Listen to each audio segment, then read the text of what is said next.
Il faut que tu aies cette connexion intime avec ta problématique qui fait que ça te touche aux tripes et qu'en fait tu continues, pas parce que ce projet est quelque chose de chouette ou une activité qui te plaît ou parce que tu es passionné, mais parce que c'est un problème qui te touche. Arnaud Langlais, j'ai 30 ans et j'ai créé Panda Guide. C'est un tour de cou pour personnes aveugles et qui lui permet de se déplacer en extérieur comme en intérieur de manière sécurisée en fait, sans y penser et en évitant les obstacles et les trous du quotidien. Panda, il va scanner l'environnement et dès qu'il voit quelque chose qui est dangereux, il t'alerte avec des vibrations, en l'occurrence dans les parties sur le côté.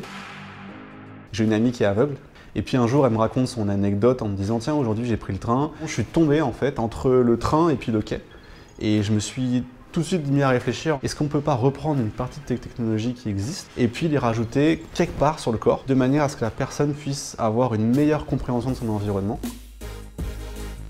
Il y a eu plein de protos, il y a eu des systèmes de montres, des semelles. Et puis au final, ça s'est imposé comme étant nécessaire de faire quelque chose qui soit en hauteur sur le corps pour faire en sorte qu'on ait cette vision un peu comme la tête. En fait, si la tête est en hauteur, c'est pour une bonne raison, c'est qu'on voit plus loin. Et nous, le tour de cou, on met proche de la tête, donc au niveau du cou.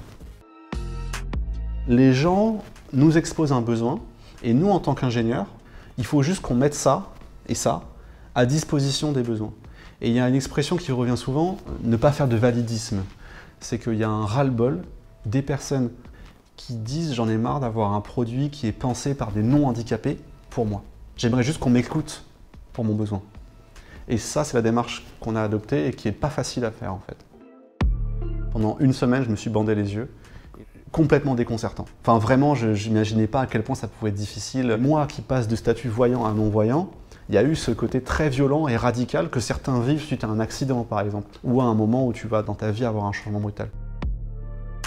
Il a fallu quelques mois pour que j'ai pu cette gêne pour parler avec des personnes, être hyper naturel. J'utilise beaucoup l'expression « tu vois ». Oh là là, mince, qu'est-ce que j'ai dit? Bah non, il voit pas. Il faut pas changer son vocabulaire pour le handicap, parce que sinon tu fais ressortir d'autant plus le handicap.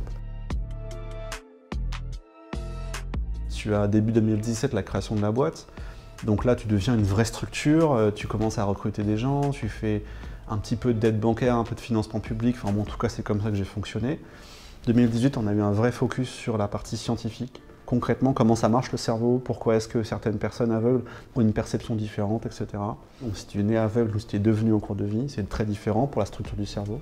On a vraiment terminé entre guillemets ces 2 ans de R&D en se disant bon maintenant on sait plus ou moins ce qu'on va faire, on commence à comprendre quels besoins on peut résoudre comment. Et donc 2019 et 2020 ça a été vraiment les années sur le travail pour le produit en fait, le Panda. À quel moment j'ai décidé de lancer ma campagne Ulule? En 2017 et je l'ai lancée en 2020.